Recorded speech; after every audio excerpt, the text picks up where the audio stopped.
Gil, ¿alguna vez te preguntaste cuántas disputas territoriales hay en Latinoamérica? No sé. Bueno, hoy nos metemos de lleno en ese mundo, a veces un poco turbio, de la geopolítica regional. Uf, qué tema. Tenemos un montón de artículos e informes y la idea es que juntos, vos y nosotros, entendamos las raíces históricas y la realidad actual de estos conflictos que parecen no tener fin. Dale, me interesa. Para empezar, vamos a bucear en el análisis de Enrique Auregui, desde el río Bravo a la Antártida, siempre en disputa. Ah, sí, lo conozco. Y después nos vamos a meter con un artículo más reciente sobre el conflicto del Esequibo entre Venezuela y Guyana. Prepárense porque lo que vamos a descubrir es sorprendente. A ver, contame. Dale, te animás a empezar vos. Bueno, la verdad es que la cantidad de disputas territoriales que existe en Latinoamérica es mucho mayor de lo que uno imagina, y cada una tiene su propia historia, sus idas y vueltas, sus actores, desde reclamos que se remontan a la época de la independencia hasta controversias que se reactivan por el descubrimiento de recursos naturales. Tal cual. Es un panorama fascinante y complejo a la vez. Complejísimos. Mira, leyendo el análisis de Aurelie, lo primero que me llama la atención es la cantidad de disputas que se originaron durante las independencias. Es como si la turbulencia de ese periodo hubiera dejado marcas profundas en el mapa. Totalmente. Imagínate delimitar fronteras en medio de guerras y revoluciones. No era tarea fácil. La imprecisión en la delimitación de las fronteras durante esos años tan convulsionados generó desacuerdos que se mantienen hasta hoy en día sobre zonas de gran importancia estratégica. ¿Y qué me decís de la clasificación que hace Auregui? Me parece súper útil para entender en qué punto está cada disputa. Casos que todavía no se resolvieron y están en la Corte Internacional de Justicia de La Haya. Casos que ya se resolvieron en la Corte e incluso disputas latentes que son como grasas que pueden encenderse en cualquier momento. Sí, tenés razón. Es una clasificación muy útil. Nos ayuda a entender que no todas las disputas son iguales. Algunas están en pleno proceso judicial, mientras que otras parecen resueltas, pero pueden reavivarse, especialmente durante elecciones o cuando se conmemora algún hecho histórico. Es como si la memoria colectiva volviera a encender la llama del conflicto. Claro, como cuando te peleas con un vecino por el límite del terreno, y cada tanto, por alguna pavada, la discusión vuelve a surgir. Empecemos por un caso que está en boca de todos. La disputa entre Guyana y Venezuela por el Esequibo. Estamos hablando de un territorio enorme, rico en recursos naturales y forestales, que representa 2/3 del territorio de Guyana. Imagínate la que está en juego. El Esequibo es un ejemplo perfecto de cómo una disputa de 180 años puede volver a estar en el centro de la escena, sobre todo después del descubrimiento de enormes yacimientos de petróleo. Este hallazgo le puso más picante al asunto, revivió los reclamos e incluso llevó a un referéndum en Venezuela sobre la posibilidad de anexar la región. Es increíble cómo el petróleo puede cambiar el rumbo de la historia. Contame un poco más sobre los antecedentes de este conflicto. Bueno, el Esequibo fue controlado por el Imperio Español, después por los holandeses y finalmente por los británicos. En 1899, un tribunal arbitral en París le otorgó la zona al Imperio Británico. Pero Venezuela, que siempre reclamó el territorio, denunció en 1962 ante las Naciones Unidas que el laudo había sido fraudulento. Argumentaron que hubo un acuerdo secreto entre los delegados británicos y el juez ruso que dictó el fallo. Parece la trama de una película de espías. Y mientras tanto, Guyana se independizó en 1966. ¿Cómo influyó esto en la disputa? Justamente en ese año, después de la denuncia de Venezuela, se firmó el Acuerdo de Ginebra, donde se estableció que Guyana controlaría el territorio, aunque su soberanía seguiría siendo disputada por Venezuela. El acuerdo se pensó como algo transitorio, con un plazo de 4 años para resolver el conflicto, pero sus directrices siguen vigentes. O sea que el Esequibo sigue siendo un punto de tensión entre ambos países. De hecho, en los mapas venezolanos la zona aparece rayada con la leyenda zona en reclamación. Es una señal de que la disputa sigue latente. Y como decíamos antes, el descubrimiento de petróleo en aguas de Guyana lo complicó todo aún más. Guyana empezó a explotar esos yacimientos e incluso construyó plataformas cerca de la zona que reclama Venezuela. Y Venezuela obviamente no se quedó de brazos cruzados. ¿Qué medidas tomó? En 2018, Guyana le pidió a la Corte Internacional de Justicia que resolviera el conflicto territorial. Pero Venezuela rechazó la legitimidad de la Corte para intervenir en este tema, desconociendo su jurisdicción. Es decir, que no reconocen la autoridad de la Corte para tomar una decisión. ¿Y qué pasó entonces? A pesar de la negativa de Venezuela, en diciembre de 2020 la Corte Internacional de Justicia se declaró competente para analizar el caso. Y en marzo de 2021 La Haya le dio un año a Guyana para que presentara sus argumentos y otro año a Venezuela para que respondiera. Sin duda, este proceso va a tener consecuencias importantes para ambos países. Pasemos ahora a otro caso emblemático, el de Belice y Guatemala, que se disputan una parte importante del territorio bericeño. Es increíble pensar que un país puede perder casi la mitad de su territorio por una disputa de este tipo. Este conflicto, que ya lleva más de 160 años, nos muestra cómo el pasado colonial puede seguir proyectando sus sombras sobre el presente. La raíz de la disputa está en las concesiones que España le otorgó a la corona británica durante la época colonial para la extracción de madera en una zona que hoy forma parte de Belice. O sea que los españoles le dieron permiso a los británicos para explotar la madera en esa zona. Claro. Y eso como derivó en una disputa territorial. Bueno, con el tiempo, esas concesiones para la explotación de madera fueron interpretadas por los británicos como un derecho de soberanía sobre el territorio. Y cuando Belice se independizó, Guatemala reclamó la soberanía sobre esa zona, argumentando que los españoles nunca les habían cedido el territorio. Entonces Guatemala reclama una parte del territorio que hoy pertenece a Belice, basándose en lo que pasó en la época colonial. ¿Y qué tan grande es esa zona en disputa? Guatemala reclama una extensa área del sur de Belice, desde el río Sibún hasta el río Sarstún, que abarca más de 11.000 kilómetros cuadrados, incluyendo islas, cayos, islotes y una porción del Golfo de Honduras. Imagínate, es una porción considerable del territorio beliceño. Es enorme. ¿Y cómo afectó esta disputa a la relación entre ambos países? La falta de una frontera bien definida generó tensiones y facilitó actividades ilegales como el narcotráfico y el contrabando. Para tratar de controlar la situación, en 1991 se estableció la llamada Zona de Adyacencia, que es una línea imaginaria que separa los territorios de cada país. Es como un acuerdo temporal para evitar conflictos, pero no resuelve el problema de fondo. Claro, es como poner un parche. ¿Y cómo se está encarando la disputa en la actualidad? Después de muchos intentos de negociación, ambos países decidieron consultar a sus poblaciones a través de referéndums y en 2019 acordaron llevar el caso ante la Corte Internacional de Justicia. La CIEJO será la encargada de establecer una frontera definitiva entre Belice y Guatemala. Una decisión que seguramente va a tener un gran impacto en ambos países. ¿Qué implicaciones podría tener el fallo de la CIEJO? Si la CIEJO le da la razón a Guatemala, este país duplicaría su acceso al Océano Atlántico, donde se encuentra la segunda barrera de coral más grande del mundo, después de la australiana. Por otro lado, si Belice gana el caso, podrá conservar importantes zonas turísticas que atraen a millones de visitantes cada año. Es un caso con consecuencias económicas y ambientales muy importantes. ¿Y en qué punto está el proceso judicial? En diciembre de 2020, Guatemala presentó su demanda ante La Haya, después de una prórroga de 6 meses por la pandemia de COVID-19. Belice, por su parte, tiene hasta junio de 2022 para presentar su respuesta. Estamos a la espera de la decisión de la CIEJO, que sin duda marcará un hito en la relación entre ambos países. Y ahora nos vamos a meter en otro escenario fascinante. El archipiélago de San Andrés, Providencia y Santa Catalina. Un paraíso caribeño que se disputan Colombia y Nicaragua. Este archipiélago, con sus playas paradisíacas, aguas cristalinas y exuberante vegetación, está a solo 110 kilómetros de la costa nicaragüense, pero a 720 kilómetros de la colombiana. Su ubicación estratégica y la presencia de reservas de petróleo y gas lo convirtieron en un punto de conflicto entre ambos países. Parece increíble que un lugar tan lindo pueda ser motivo de disputas. Contame un poco más sobre los orígenes de este conflicto. La controversia se remonta a la época colonial, cuando la corona española le otorgó a Colombia el control de las islas y a Nicaragua el de la costa de Mosquitos. En 2001, Nicaragua presentó una demanda ante la CIEJO reclamando la soberanía del archipiélago, pero en 2012 la Corte ratificó la posesión colombiana. O sea que, según la Corte, el archipiélago le pertenece a Colombia. Pero eso fue el final de la historia. No exactamente.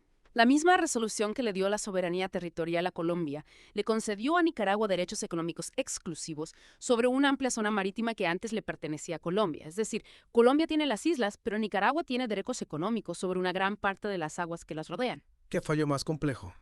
Seguramente generó nuevas tensiones. ¿Cómo reaccionaron ambos países?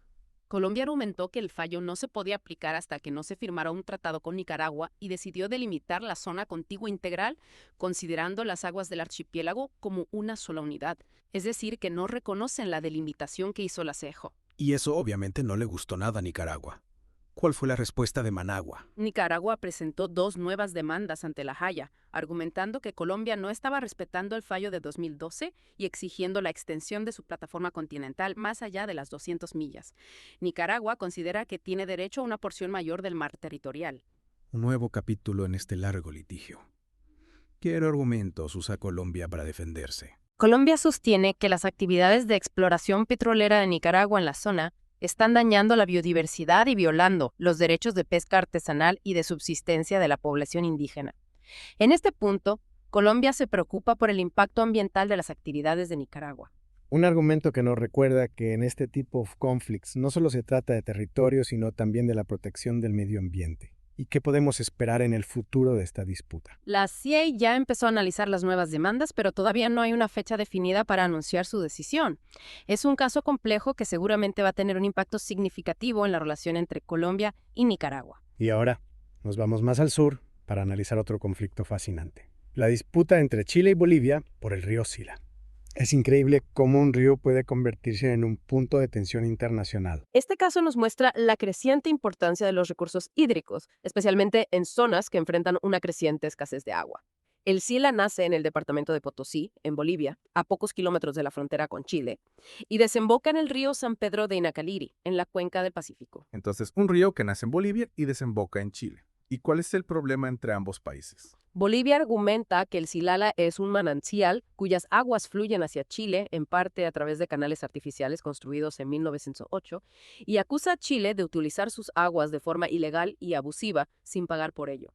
Para Bolivia, Chile se está aprovechando de un recurso que no le pertenece. Claro, Bolivia considera que el Sila es un recurso propio. Chile, por supuesto, tendrá otra visión del asunto. ¿Cuál es su postura? Chile sostiene que el Sila es un río internacional y que por lo tanto sus aguas pertenecen a ambos países. Además, Chile argumenta que el flujo natural del agua hacia su territorio no se debe a los canales artificiales, sino a la pendiente de terreno. Es decir, que el agua iría hacia Chile de todos modos, con o sin canales. Dos visiones totalmente opuestas que obviamente generaron un conflicto diplomático. ¿Cómo se desarrolló la disputa a lo largo del tiempo? A fines de la década de 1990 el conflicto se reactivó y en 2016 Bolivia anunció que iba a demandar a Chile ante la CIJO para que reconociera una deuda millonaria por el uso de las aguas del Sila. Bolivia se basaba en un permiso que se le había otorgado en 1908 a una empresa ferroviaria chilena para usar el agua, un permiso que fue revocado en 1997. O sea que Bolivia quería que Chile pagara por el agua que había usado durante todos esos años. ¿Cuál fue la respuesta de Chile? Chile se anticipó a la demanda boliviana y, en ese mismo año, presentó su propio caso ante la Haya. Pidieron que la Corte reconociera al Silala como un río internacional y que se estableciera un reparto equitativo y razonable de sus aguas. En vez de esperar la demanda de Bolivia, Chile tomó la iniciativa y presentó su propia versión de la historia. Una estrategia bastante inteligente para marcar la cancha. ¿Y cómo respondió Bolivia a la demanda chilena? En 2018, Bolivia presentó su respuesta argumentando que el río había sido canalizado hacia Chile por la empresa ferroviaria, pero admitiendo que parte de las aguas fluye naturalmente hacia Chile debido a la pendiente del terreno. Es interesante que Bolivia reconociera que parte del agua sí fluye naturalmente hacia Chile. Un reconocimiento parcial que seguramente va a influir en la decisión de la CIO. ¿En qué punto está el proceso judicial? El caso estuvo parado en La Haya desde 2019, sin una fecha definida para la sentencia. Sin embargo, en 2021, ambos países acordaron normalizar sus relaciones bilaterales, a pesar de la disputa por el Sila. Es una señal de que a veces se puede avanzar en otros temas, aunque hay un conflicto sin resolver. Es una muestra de que la diplomacia a veces puede abrir caminos, incluso en medio de un conflicto. ¿Qué podemos esperar en el futuro de este litigio? La decisión de la CIJO va a tener un gran impacto en la gestión de los recursos hídricos de la región. Es un caso emblemático que nos recuerda la importancia de la cooperación y el diálogo para enfrentar los desafíos del futuro, sobre todo en un contexto de cambio climático donde el agua se vuelve cada vez más escasa. Y hablando de casos que involucran a países fuera de la región, ¿qué nos puedes contar sobre la disputa entre Argentina y el Reino Unido por las Islas Malvinas? Este conflicto, que se remonta a 1833, nos muestra cómo las heridas del pasado pueden seguir abiertas durante décadas e incluso siglos.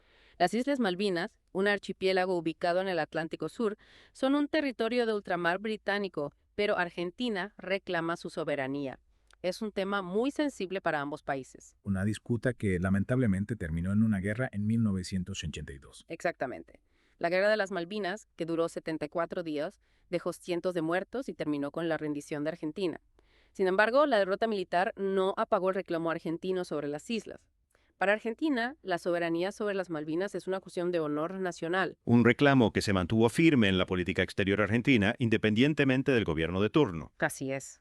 Desde 1982, todos los gobiernos argentinos, sin importar su ideología, mantuvieron el reclamo de soberanía sobre las Islas Malvinas. Han usado diferentes estrategias y niveles de intensidad, pero el reclamo siempre estuvo presente. ¿Y cómo evolucionó la relación entre Argentina y el Reino Unido desde la Guerra de las Malvinas? Hubo momentos de acercamiento y momentos de tensión. En 2016, durante el gobierno de Mauricio Macri, ambos países acordaron reanudar los vuelos desde Argentina hacia las Islas Malvinas e iniciaron conversaciones sobre temas como comercio, seguridad, exploración de hidrocarburos y pesca. Fue un intento de normalizar las relaciones sin dejar de lado el reclamo de soberanía. Un avance significativo en la búsqueda de una convivencia pacífica. ¿Pero qué pasó después del cambio de gobierno en Argentina? Con la llegada de Alberto Fernández a la presidencia en 2019, el reclamo argentino sobre las Malvinas volvió a tomar protagonismo. En junio de 2020, Fernández declaró que el Reino Unido debía devolver la tierra que nos usurparon, un discurso que generó controversia y malestar en el Reino Unido. Un discurso que muestra que el tema sigue muy presente en la agenda política argentina. ¿Qué otros factores contribuyeron a las tensiones recientes entre ambos países? La construcción de un nuevo puerto de aguas profundas en las Islas Malvinas reavivó la disputa. Para Argentina, esta obra representa un intento del Reino Unido por aumentar su influencia en la región y por reemplazar a Ushuaia, la capital de Tierra del Fuego, como punto de acceso a la Antártida. Es decir, que Argentina ve esta obra como una amenaza a sus intereses estratégicos en la región. Un punto estratégico de gran importancia geopolítica. ¿Y qué dijo el Reino Unido al respecto? Hasta ahora, ni el gobierno de las Islas Malvinas ni el Reino Unido respondieron a las críticas de Argentina sobre la construcción del nuevo puerto. El silencio del Reino Unido se puede interpretar como una señal de que no están dispuestos a ceder en esta cuestión. Un silencio que no ayuda a calmar las aguas. Y hablando de la Antártida, este continente también es objeto de reclamos territoriales, ¿no? Claro que sí. Argentina y el Reino Unido son los únicos países que reclaman la misma porción de territorio en la Antártida. La construcción del nuevo puerto en las Malvinas reavivó las preocupaciones de Argentina sobre las intenciones del Reino Unido en la región.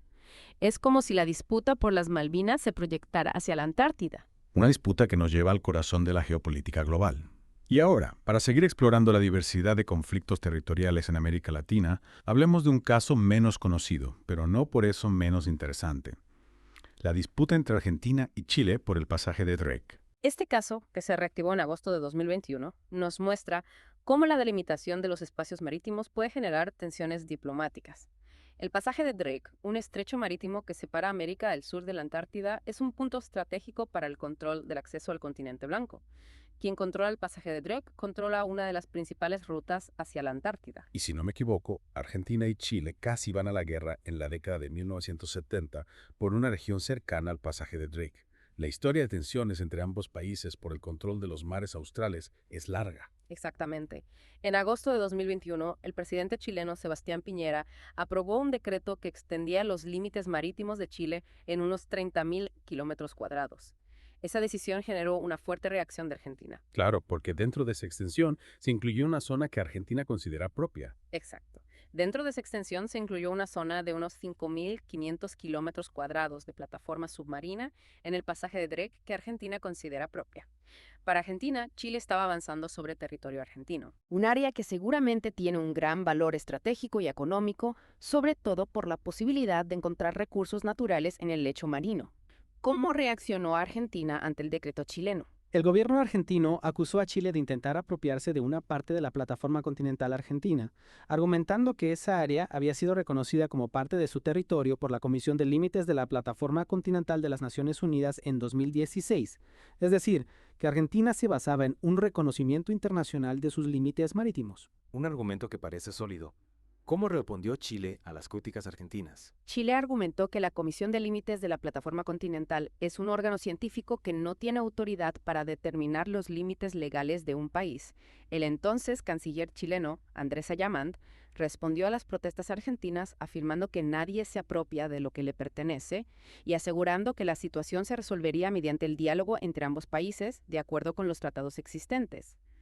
Chile apeló a la diplomacia para calmar las aguas. Un llamado al diálogo que, esperemos, ayude a evitar una escalada del conflicto. Y hablando de casos que se resuelven a través del diálogo y la negociación, ¿qué nos puedes contar sobre la disputa entre Brasil y Uruguay por el Rincón de Artigas y la isla Brasileira? Este es un ejemplo de una disputa territorial que, si bien no se resolvió de forma definitiva, se encuentra en un estado latente, sin generar grandes tensiones diplomáticas.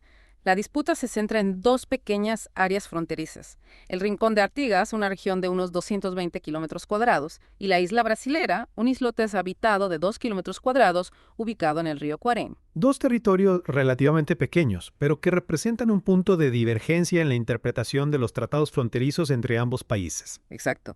En 1934, Uruguay cuestionó por primera vez la delimitación establecida en el Tratado de Límites de 1851, argumentando que el arroyo que marcaba la frontera en el Rincón de Artigas era incorrecto y que esa zona pertenecía a Uruguay. Brasil, por su parte, defendió la marcación del siglo XIX. Un desacuerdo que seguramente generó incertidumbre para los habitantes de la zona, como viven las personas en un territorio que está en disputa. En la actualidad, unas 40 familias viven en el Rincón de Artigas, en el pueblo brasileño de Tomás Albornoz. Según un reportaje del periódico Folha de São Paulo, los habitantes de Tomás Albornoz se quejan de la falta de asistencia del Estado brasileño y se benefician más de la infraestructura uruguaya, que está más cerca. Es una situación paradójica, donde la vida cotidiana de las personas se ve afectada por una disputa territorial que lleva décadas sin resolverse. Una situación que refleja la complejidad de las disputas territoriales y su impacto en la vida cotidiana de las personas. ¿Y qué hay de la isla brasilera? ¿Cuál es la situación en este islote? En 1940, Uruguay reclamó la soberanía sobre la isla Brasilera, argumentando que su ubicación en la desembocadura del río Uruguay no estaba definida en los tratados fronterizos. Brasil, que había ocupado el islote en 1862 e incluso había instalado a una familia allí en la década de 1960, no reconoce el reclamo uruguayo. Es otro caso donde la interpretación de los tratados genera controversia. Dos visiones contrapuestas sobre la interpretación de los tratados y la soberanía territorial. ¿Y cuál es la situación actual en la isla brasilera? En la actualidad, la isla se encuentra deshabitada y recibe visitas esporádicas de estudiantes y científicos a través de una ONG que busca convertirla en un símbolo de integración entre ambos países. Es una iniciativa interesante que busca darle un sentido positivo a un territorio que ha sido objeto de disputa. Una iniciativa que nos recuerda la importancia de la cooperación y el diálogo para superar las diferencias. Efectivamente. A pesar de que la disputa sigue vigente, Brasil y Uruguay optaron por mantener un perfil bajo, en este caso, priorizando el diálogo y la buena vecindad. Es una estrategia que contrasta con la escalada de tensiones que vemos en otros casos que hemos analizado.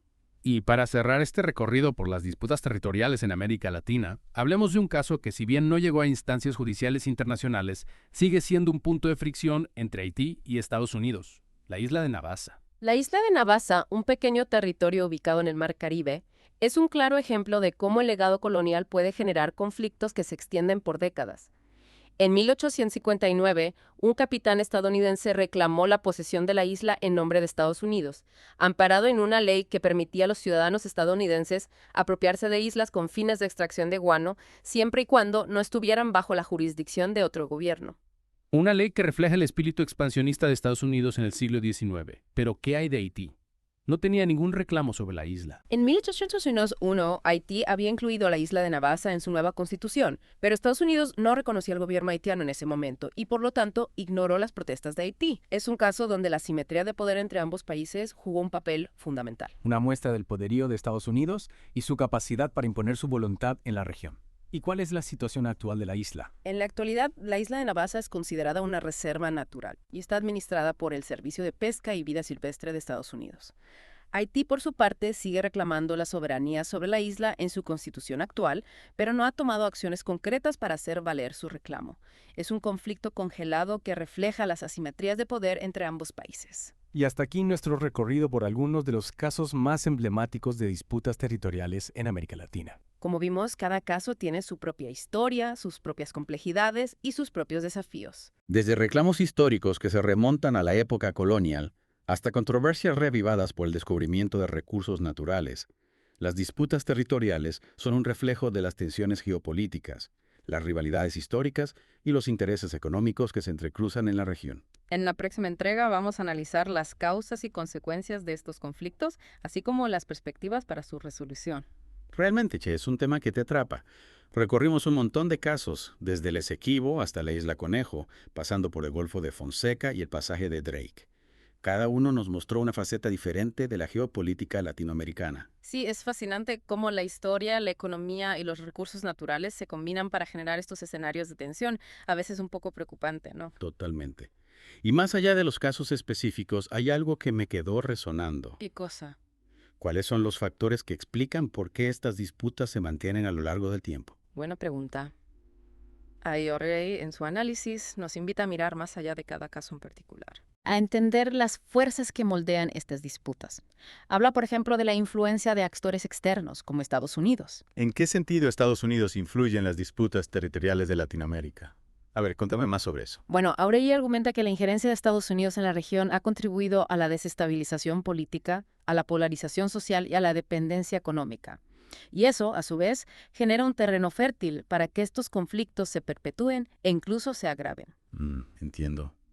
¿Podrías desarrollar un poco más los argumentos de O'Reilly? Claro. Para O'Reilly, la deuda externa, la dependencia de las instituciones financieras internacionales y la injerencia en los asuntos internos de los países latinoamericanos por parte de Estados Unidos son factores que debilitan la capacidad de la región para resolver sus propios conflictos de forma autónoma. Es como si estuviéramos atados de pies y manos para tomar nuestras propias decisiones. Es una perspectiva crítica que cuestiona el rol de Estados Unidos en la región. ¿Y qué propone O'Reilly para superar estos obstáculos? O'Reilly sostiene que los gobiernos progresistas por sí solos no pueden resolver estas disputas si no se enfrentan a las estructuras de poder que perpetúan la dependencia. No alcanza con cambiar de gobierno, se necesita una transformación más profunda del sistema. Es decir, que no hay soluciones mágicas. No, para nada. Se necesita un cambio más estructural. O'Reilly plantea la necesidad de desafiar el modelo económico actual, reducir la dependencia de Estados Unidos, fortalecer la integración regional y promover un desarrollo más justo y equitativo.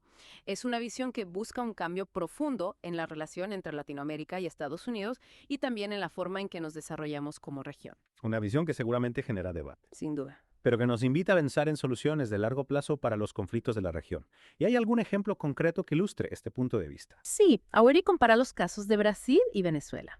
Mientras Brasil, bajo gobiernos progresistas, mantuvo una relación cercana con Estados Unidos y buscó integrarse en el sistema económico global, Venezuela optó por un camino diferente, confrontando a Estados Unidos y buscando alianzas con otros países fuera del eje tradicional.